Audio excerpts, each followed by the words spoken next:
Claus Hessler, thank you very much for joining me on my percussion discussion. It's good to have you. My pleasure, David.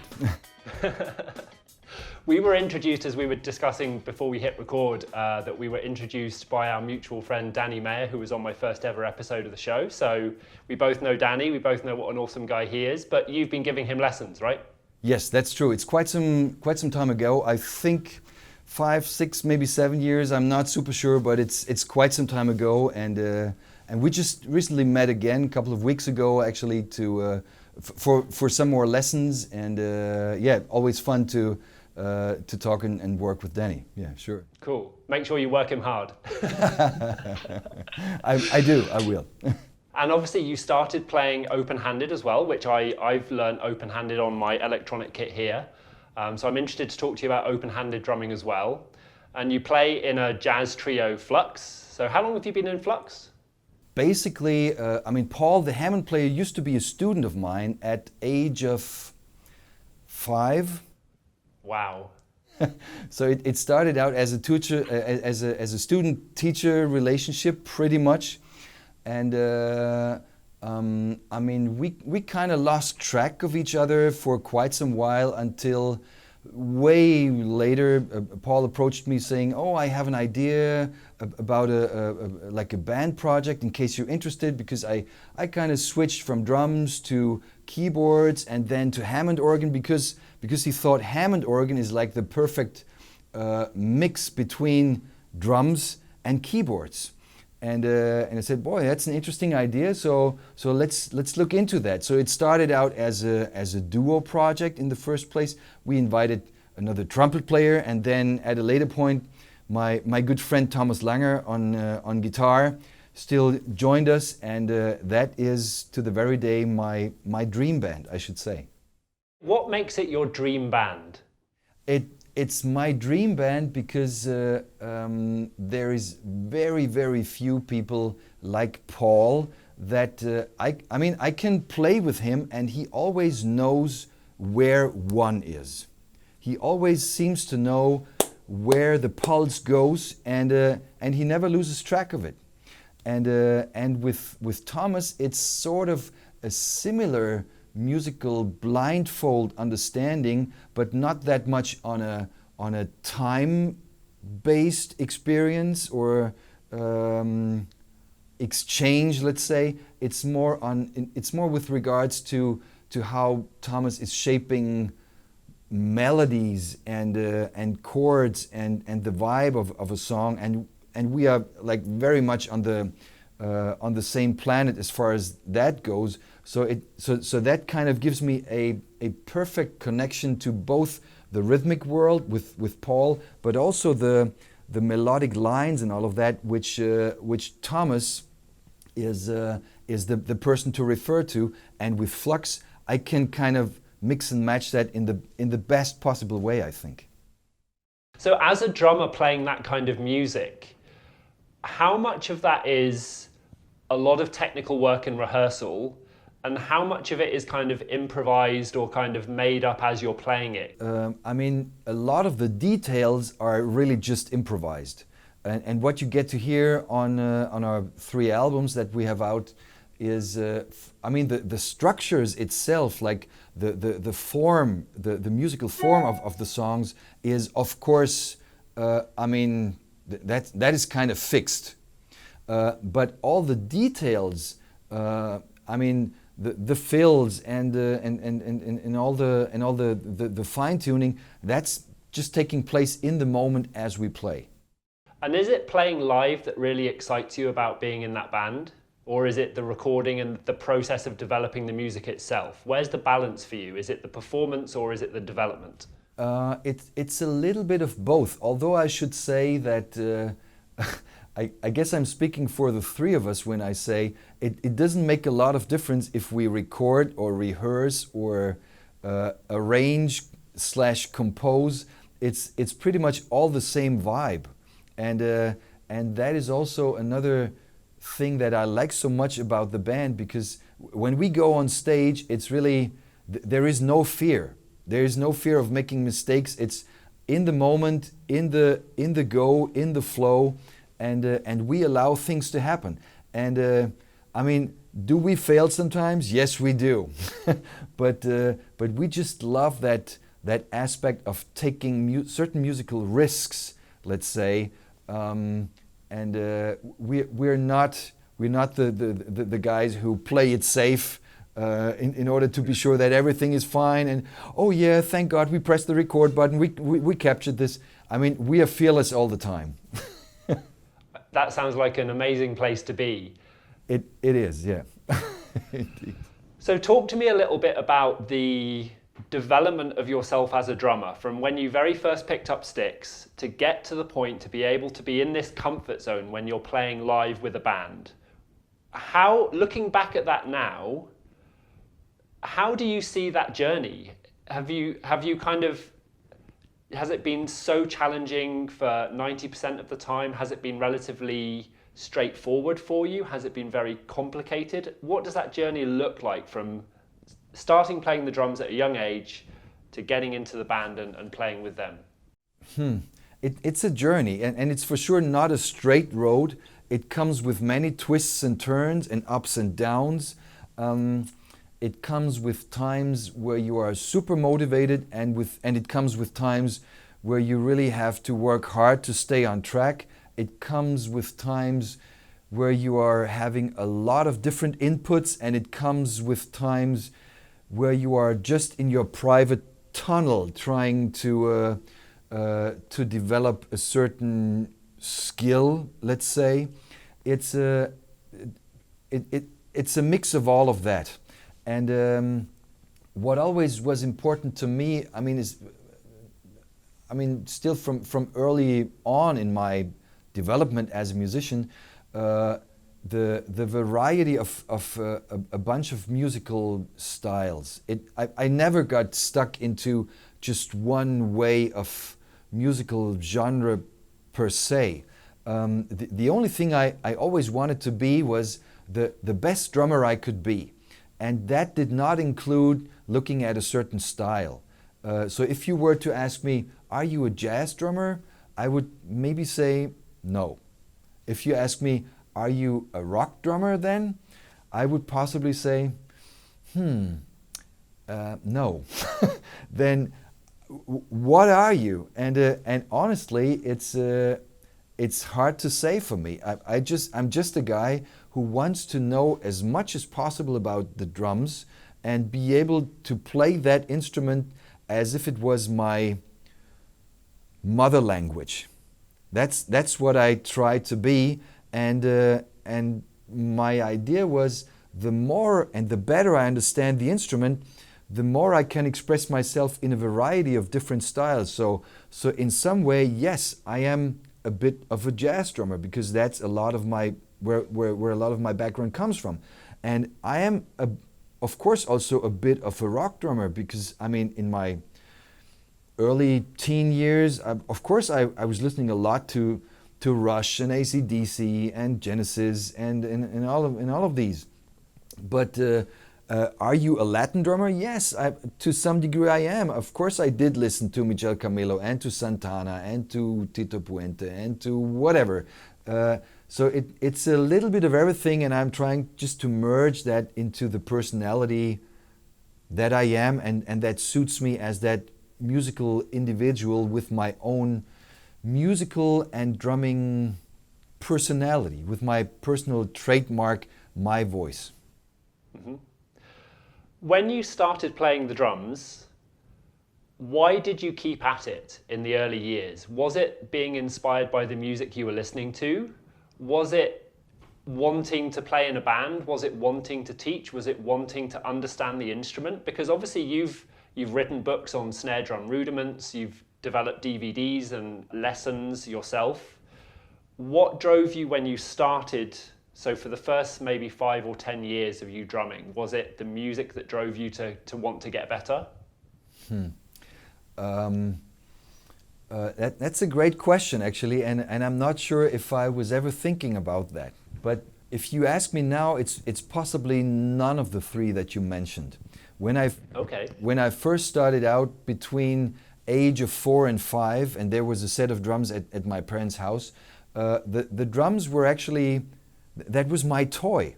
it was like other kids would play in the sandbox or play football or do something else. I would go to that place where the drums were, and I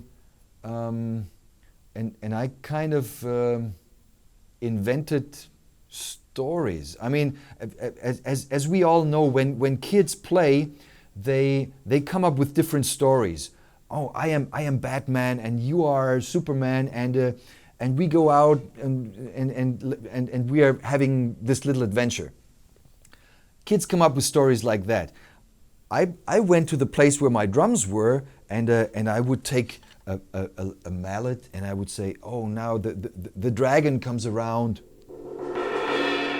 and there's something else. It was my toy, and I would invent stories with the drums, and use the options of the drums to kind of make the soundtrack for my story, if you will. So that, I think, was my earliest inspiration that I remember.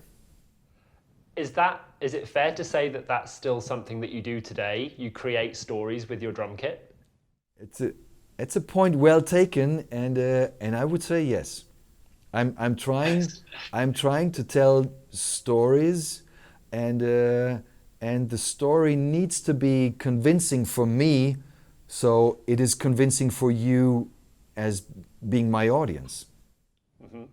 So how do you think about the pieces that you develop with the band?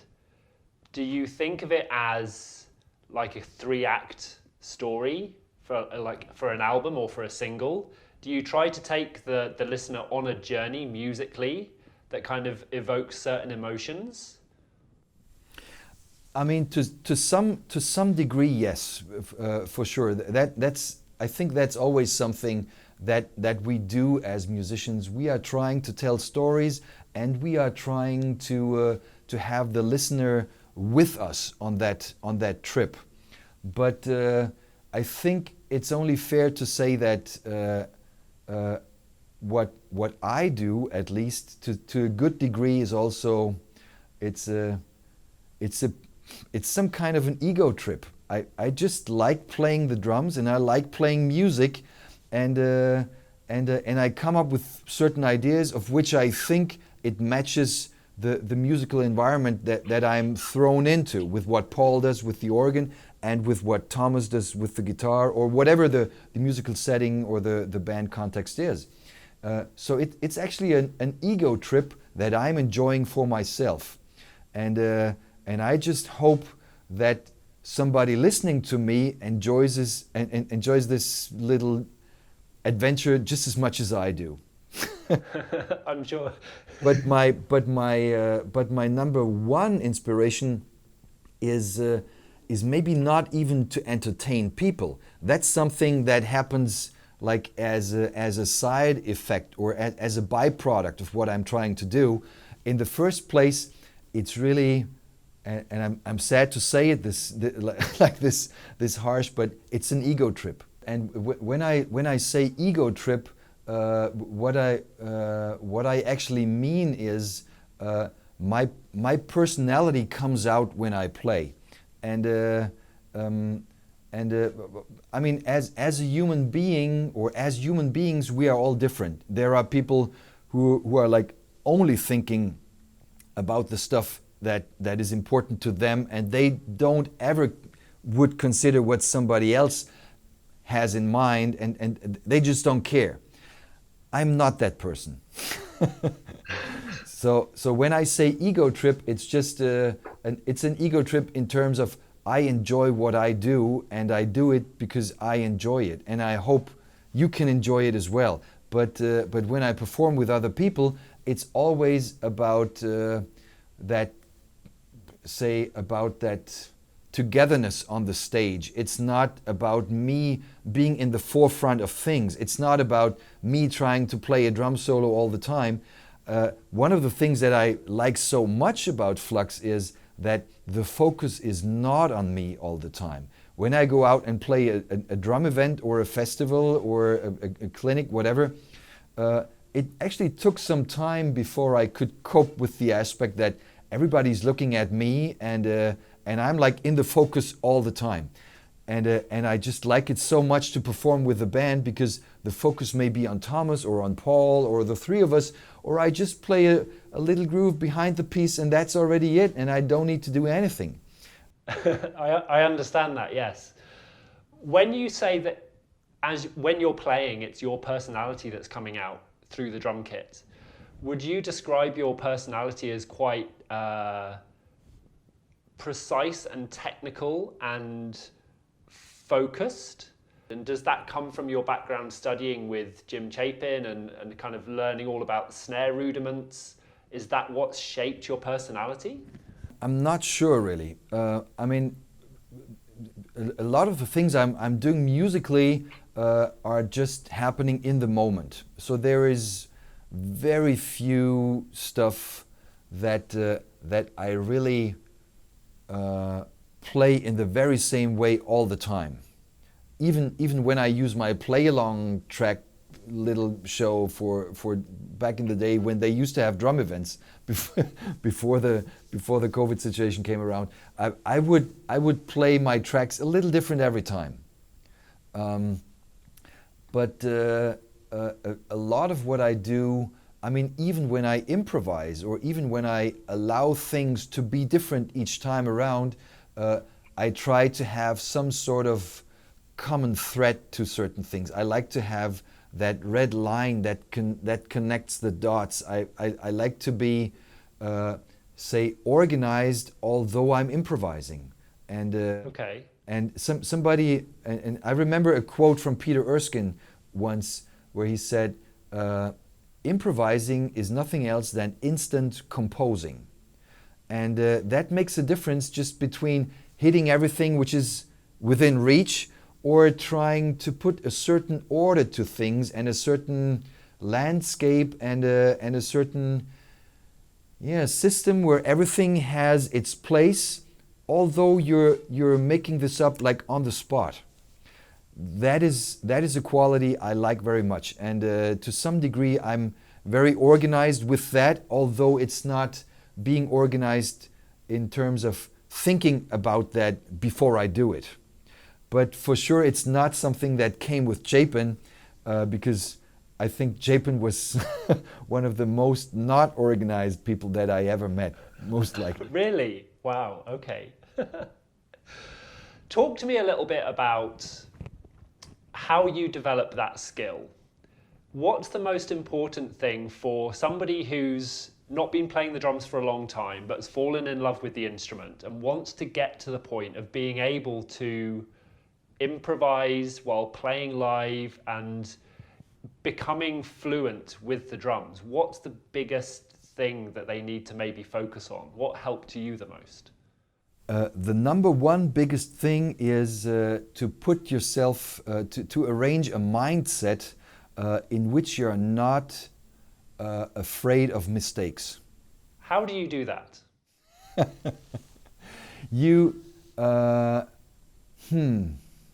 How do you do that? I mean, to me, it's connected with a certain, say, it's a state of mind which is beyond the technical means and the technical realization of things at times. It may be your position on the stage.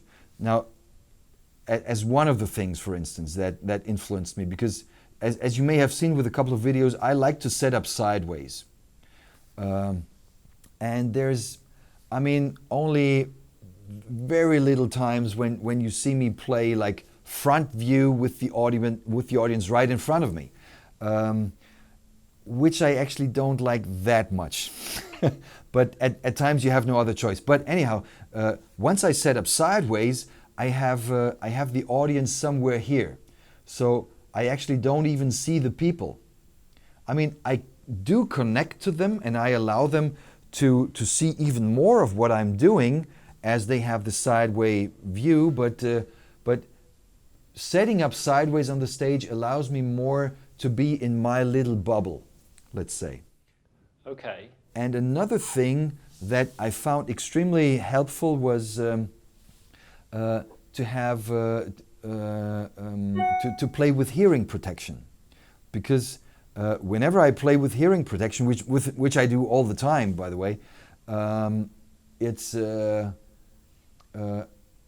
it kind of also puts me into that bubble. My attention is really just on what I do. I'm not disturbed by somebody kicking off a bottle by accident, or somebody dropping a stick, or something around me. It allows me to be focused on what I do. And and being focused on you allows you also to relax even more in my case. So those are two pretty important conditions when I go on stage, and when I try to play without any fear for mistakes. Mm-hmm.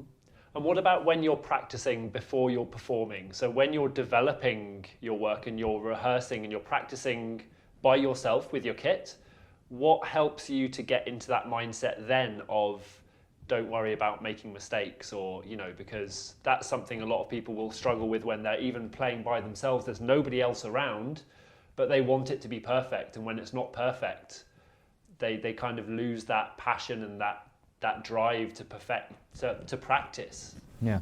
I mean, again, I think it has a lot to do with your mindset in the first place. It's not something which is connected that much to the technical side of things and all of that. It's also about understanding that music is not about perfection, and to a good degree, people get that into the wrong throat, as we usually say here. I'm not sure how well that translates to English, but you have a different perception of how you appreciate music and about the say the aspects that make a certain piece of music interesting and valuable and something to admire and something that you like.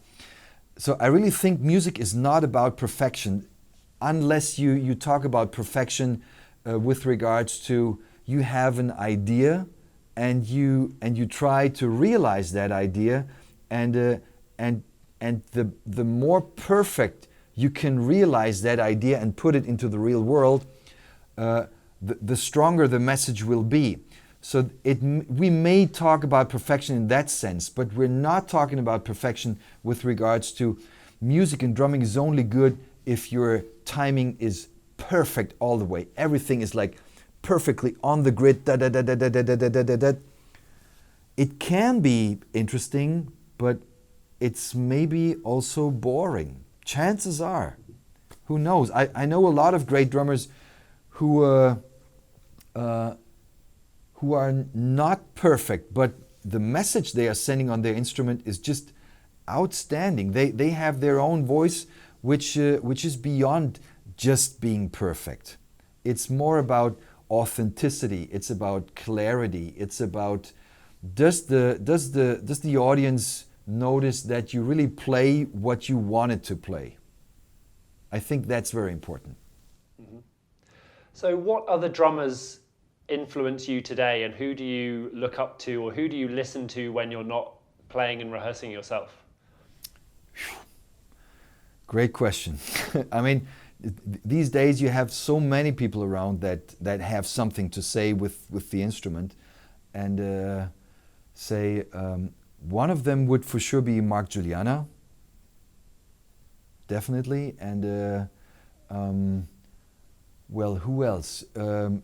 I mean, I would for sure say sometimes you even have students of yours that influence you to some degree, like Anika, let's say, who definitely has been setting a different standard, and I mean for sure the things she brought into life and the inspiration that she is for a lot of people these days. Gad, Kolayuda, Weckel. Whenever I see Dave Weckel doing something, I just hate Dave for being so elegant and so fluid, and it's just awesome every time. Let me pick one out of that bunch that you just talked about, because you've been working with Anika Nilles for a while now, haven't you? And what's that journey been like? When Anika first came for lessons, which is a long time ago, I should say 20 years? Could that be? I think it could be. Time flies, right? It really does. I mean, what she had back then was already a very special bite, let's say. There was a unique presence in the way how she plays, really, and that was something that she always had, and that's always something that I don't even think you can teach that to somebody. Can you describe what that is? When she plays a groove, no matter how simple it is, and I would even say that aspect sticks out even more when people play some very simple stuff. It has some edge to it and some kind of power that you just can't deny. You would say, okay, here's some, I'm listening to somebody who really has something to say. That's what I actually mean when I say this extra bite, and she always had that. So how did you work with her to kind of develop that, and then obviously develop her skill behind the kit? What have you been focusing on? Maybe what are you working on now? Can you kind of tell us a little bit about your relationship and how that's developed? A lot of what I did with Anika was what later became Daily Drumset Workout.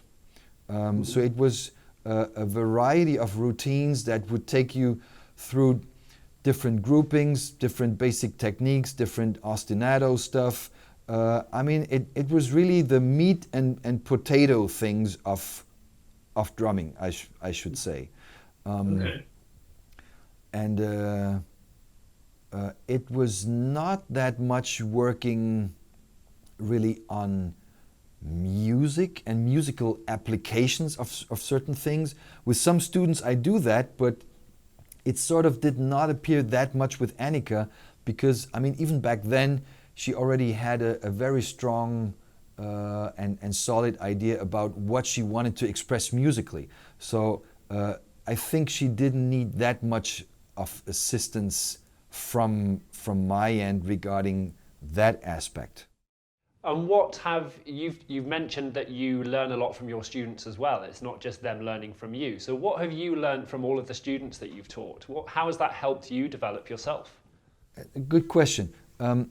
Mostly what actually all students force you to do is to break something down into smaller bits. And that forces you to reflect on what you do in yet another way. You have to question and to understand what it really is that you are doing yourself. And that is the big learning process that goes with actually each lesson that you teach, each lesson that you conduct may have bits of that.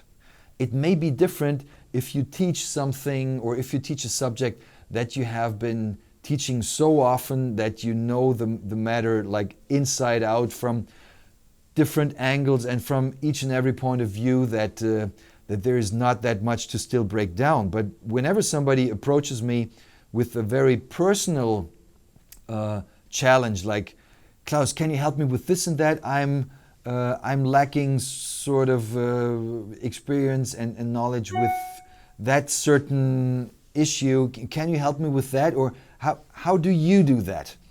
And that forces me to break down my own strategies and then instantly come up with a method and a strategy on how to solve the problem. And that all of a sudden becomes the lesson for you, the teacher. With regards to your own approach to setting up your kit, so you play open-handed. Yes. Yeah. Has it enabled you to create a different sound with the kit?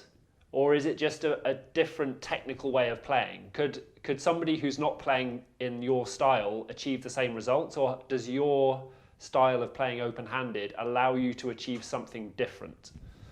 I would for sure say that playing open-handed allowed me to really create my own voice as a drummer. So I mean, I'm not trying to say that I'm this unique person and nobody sounds like I do, but I still would say there's some amount of characteristic aspects when you hear me play. And open-handed playing is just a great platform to allow for that. Again, playing open-handed was a very important condition in order to become the player I am, and in order to not sound like hundreds of other drummers, with the arrangements of sounds that I have around me, and having sort of balanced skills with both of my hands also allowed me to put different sound sources on both the right and left side of my kit in a way that I could express myself differently as opposed to a lot of other drummers, yes. Because even at a beginner level where I am with the electronic kit that I have, I'm playing open-handed because I'm left-handed dominantly. So when I started playing, I wanted to reverse the standard kit setup and play left-handed on a standard setup, so still playing cross-handed. But then I thought about it and I was like, well, in a few years' time, if I'm developing my own skill behind the drums and I go and want to play somebody else's kit, it's going to be set up right-handed. What do I do then? I don't want to spend half an hour switching it all around to switch it back again afterwards, so maybe I should learn to play open-handed. So that's why I embraced open-handed playing. I'm watching some of your content on Drumeo where you've talked about this. Dropping the hi-hat. I still have my hi-hat at the traditional height. I never even thought about dropping the hi-hat. Something as simple as that has just like blown my mind now. And I'm like, okay, now what can I do with that? So how do you see the development of your kit as an instrument for you personally? What I noticed over the last couple of years was that my drums and the way I set up, it was always a process of little changes. One instrument would move from here to there, and there was always something happening. And of course, it takes time until you consider those little changes not as something artificial, but as something which is just in the most naturally placed way around you. That requires time and effort and experience. But I mean, with regards to what you mentioned earlier about being left-handed and organizing the kit around you, I mean, a lot of people seem to forget that being left-handed does not always say that you're also left-footed. One of the biggest blessings about the drums and the modern drum set actually is it's one of the few instruments that we can shape in the most individual way. And that is an advantage that most players of most other instruments actually do not have. Mm-hmm. So wasting that advantage is something that I would think twice about that. Mm-hmm. So how would you encourage people who've been playing the drums the same way for a long time? How would you encourage them to start thinking about changing things around and maybe experimenting with different setups? I mean, again, it's a question of mindset, and it also goes back to my very early beginning years. I was just experimenting with different positions, and I enjoyed fooling around with the instrument. What about if I place this drum here? Let's see. And you play with a song and you just try to make it happen, no matter if it's very imperfect or complete rubbish. I don't care. I enjoy that experiment, and not being afraid of that process of experimenting with things is very important. I think it's that one important mindset when it comes to playing an instrument, which is for the most part enjoying the process of getting to a certain point, but not always about the result that you finally get one day if you do your homework. It's about enjoying the path that takes you there, and it's about enjoying that positive feeling on the way there. Mm-hmm. Do you record your experiments at all? Many times I do, and for the most part it's because I'm curious to find out if something still sounds interesting when I listen back to it. Mm-hmm. I mean, sometimes you experiment and you play something and you think to yourself, wow, that's cool. What did I actually just do? Let me think twice. What was that? And you try to figure it out, and you make your notes and you write and blah blah blah.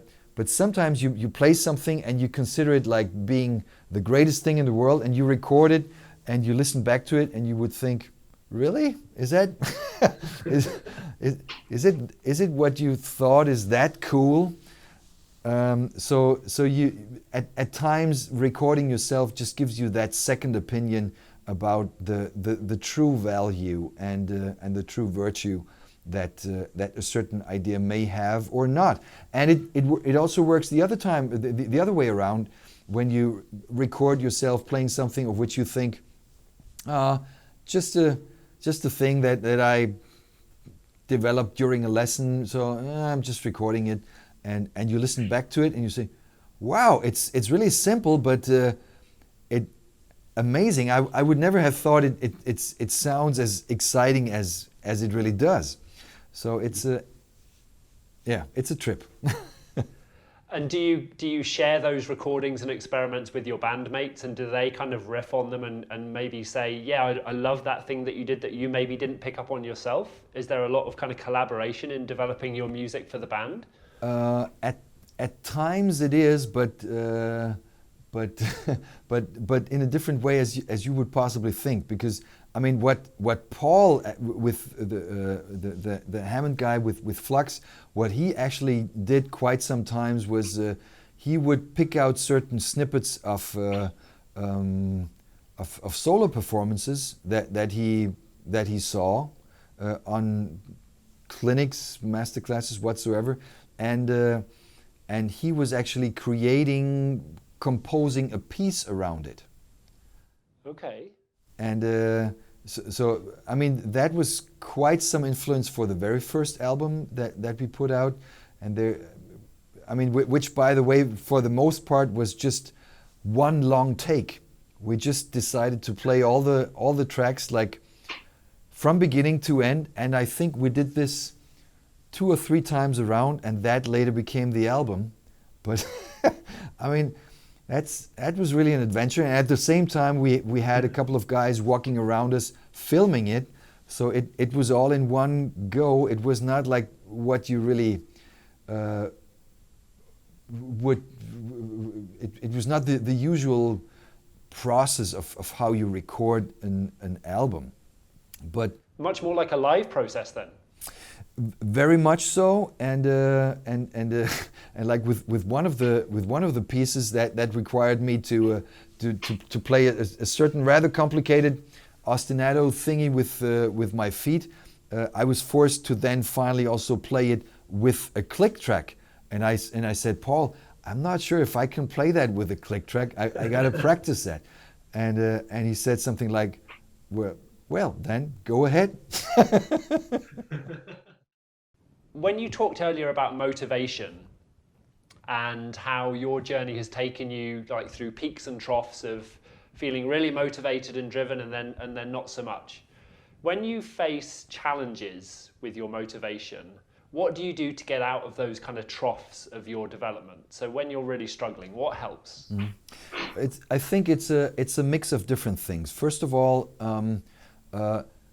it's more likely to lack motivation when you're pretty much stuck in a rut with say a very limited number of things you're working on, As soon as you're in that tunnel, it's more likely that at some point you will not enjoy that tunnel anymore as you did in the very beginning of your working process. So it may be time to allow for another influence, a different style of music, a different genre of drumming, a different technique, a different artist that you transcribe, a different input that you look into, the diversity of things that you allow to influence yourself. That is a very important aspect of, say, regaining motivation. Another thing can be, and it's really super simple. When you're not motivated, don't play. That is very simple. It's very simple, and it takes courage, because a lot of people would think, if I'm not practicing, the world will like explode, or something very bad's gonna happen, and I will lose all my jobs. It's not gonna happen. None of that's gonna happen. I would rather be afraid of being so stuck with your routines that you are simply just not enjoying anymore what you do. But when you're at the point when you not enjoy what you do, it's also likely that your performance is missing that extra spark that makes people dance, or that people attracts to some degree. So it may be a good idea to stay away from the drums. I mean, not like for the next 10 years, but it may be interesting to look into something different and to say, okay, I will not be playing today, and maybe even not tomorrow, and I will be reading something. I will take a long walk out in the forest. I will play some piano. I will watch TV. I will do yoga. I will do whatever, cook a meal, try a new recipe, bake bread, you name it. It could be anything. And I think it's important to take those decisions. So do you think it's fair to say that it's more about not taking the drums so seriously if you're struggling with it, to like you say, explore other things, to take your mind off of the problem? To some degree, yes, and that's not just the easy way out, as some of you may possibly think who are listening now. It's also scientifically proven that our brain, our system up here, that little thingy between your ears, that is processing information all the time, no matter if you know or if you don't. For the most part, our brain leaves us not knowing what this thing up here is doing, and it's processing things as we sleep, and when we don't allow for enough breaks in between our practicing and certain intermissions in what we do musically, we are not giving ourselves the chance to really process and digest it properly, so it really sinks into the system and becomes second nature. So that's not just the easy way out. It's scientifically proven that this is something that changes the way of how you play and how you think about music. So when you're not playing the drums yourself, personally, what do you do? What does Claus Hessler do when he's not sitting behind a kit? Well, I may chop wood. I would be cooking. I would be taking a walk. I would be doing, work around the house. I would be reading. I would be writing, which is a lot of what I do these days, which again, leans back towards the instrument, but it takes you back on the road of, writing about drums and about the certain musical content in the broadest sense, let's say, forces you to break down things and have a second look at the routines that you're using for yourself, which always goes with deeper understanding of what you do. It's clear that you've obviously developed that, and you take great pride in understanding the drum kit, both the history of where certain things came from, and obviously the options open to you in terms of creating music yourself and with your band and educating those around you. And I know one of the things that you're doing for education is you're running the open-minded drumming, both a website and an in-person event. Is that right? Yeah, that's correct. It's an educational platform, but we also do host a drum camp, which takes place every August. And I mean, at this point, I am doing this together with my cousin Anika, and we do host monthly live meetings with the people there.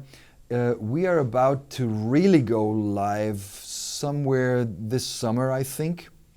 But it's really about a very different, say, educational approach in which we are trying to avoid, say, the ever-present redundancy of certain things, and also trying to avoid certain things that are conflicting with each other. Now, and when I say that, it all goes down to the fact that, I mean, you may run into a teacher who tells you, do this, hold the stick in this way. And the next day you meet a teacher who tells you, no, avoid that. You got to hold the stick this way. And there's one guy saying, the paradiddle is just right, left, right, right. And the other says, oh, it should have an accent. And the next says, oh, it's this and that. And all of a sudden you're overwhelmed by conflicting information, which is not really consistent and coherent. And we are trying to improve that from an educational standpoint. Okay, so how can people engage with that? Is it like an annual membership, a monthly thing? Can people just go to the event? How do people engage with open-minded drumming? I mean, first of all, just go to openmindeddrumming.com. Very easy. And I mean, in case you had any questions about that, just contact me through the website or Shimon Fortuna, who is in charge of all things organization, or approach me through my website, claushessler.com, with any questions you guys may have. And what about all of your other projects? What is it that you're looking forward to and you're excited about for the future? Well, as we speak, I'm writing a book about the connection between rudiments and pad exercises, mostly rudiment-based pad exercises, and the world of Indian rhythms, the whole Konakol system, which I'm putting together with my dear friend Claudio Spieler, who is like, I mean, truly a master of Indian rhythms, amazing kanjira, bongo, cajon, frame drum player, and just a good friend. And so we are writing a book which is most likely going to be called Tala Diddle. We are hoping to release it even this year. So it kind of surpassed it took over another things on my desk. So that's what we're trying to go for. And it's going to be a little, say, introduction to the world of Indian rhythms. Also an introduction to the structure of certain rudiments, which are based out of 5, 7, 6, 3 combinations. And then putting pieces together in which you have like duets, pretty much, which consist of Konakol, taki ta takadimida, di ta takadimida, di takadimida, takadimida, dimida, tak tak tak tak, and all of that. And along with that, you play a certain structure with your pad. You can do it like in person, both the counting and the playing, which is freaking different. I'm not sure if I can do that, but we are doing it as a duo, so to speak. So that's one of the things on the table. There is still the collapsed rudiments book that I'm trying to put together, and it's still growing. So the pile of paper on my desk is constantly rising day by day. I'm going to put this out with Dom Famularo to take care of that Chapin heritage about, say, collapsed roles, as Jim used to call it. So that's another big project, and I'm just hoping I'm not overwhelming myself. So these two are pretty important, and there's still something which is actually ready to be released, but I still need to engrave more of it, which is a collection of more rudimental originals that I put together in these pandemic times, and they are now kind of finished, but they still need to be engraved. But I'm hoping to put those out soon again. And that's a book, or? It's not really a book. It's just like a connection of 4 relatively long pieces that would be available from my website then.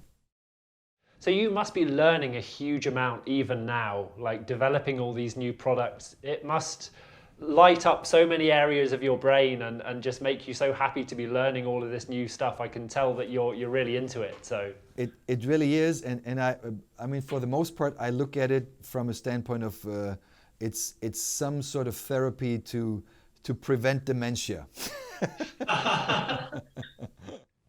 Well, long may it last in that case. Long may it last. Claus Hessler, thank you so much for your time. It's been a pleasure talking to you. It's been very inspiring. I'm going to ask you one other final question, if I may. It's a very selfish question. Something that I'm struggling with myself, or that I'm working on myself, is trying to develop my independence. And I'm trying to develop the skill in all of my limbs to get my brain to be able to command each of them kind of automatically. So like you talked about earlier, being able to express yourself behind the kit. When you think of playing something, your body can just play it. How long does it take? I would say, in the first place, get rid of the idea of trying to have it done faster. Okay, yes, I'm trying that, yeah. That's the first important step. The next important step is when we speak of independence and combining different actions from all of our 4 limbs, for the most part, it's always a combination of automated or halfway automated things that we put on top of each other.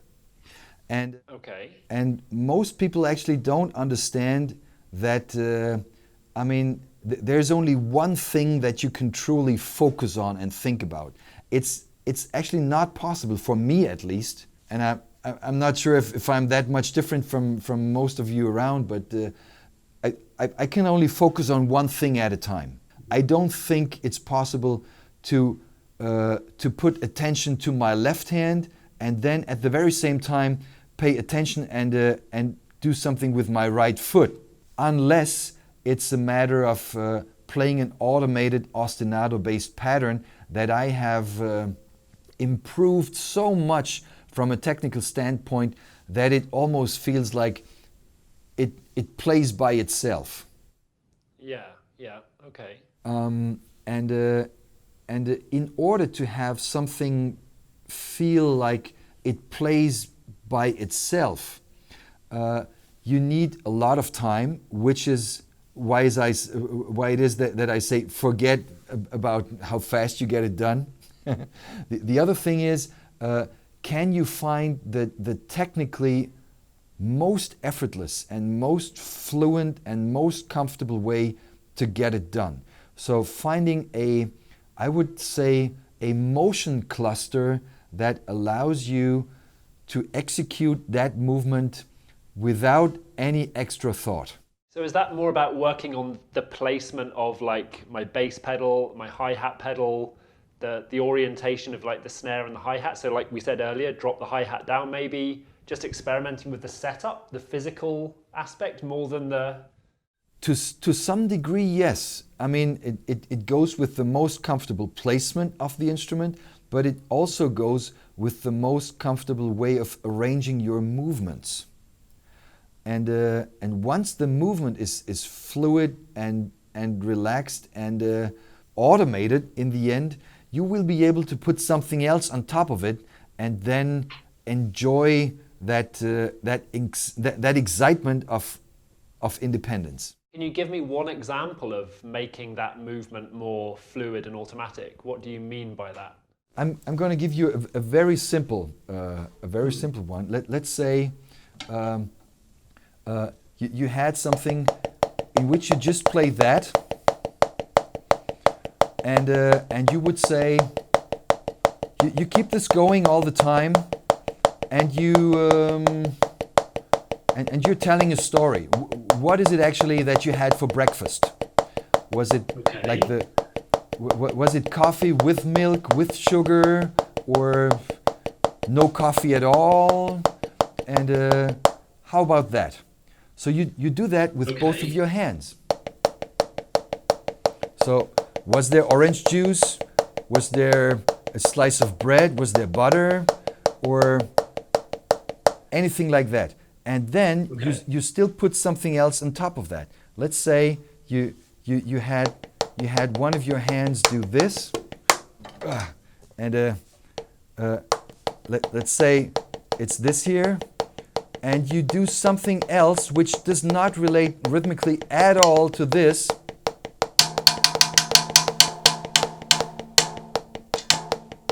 And it's totally your choice of what you do. Okay.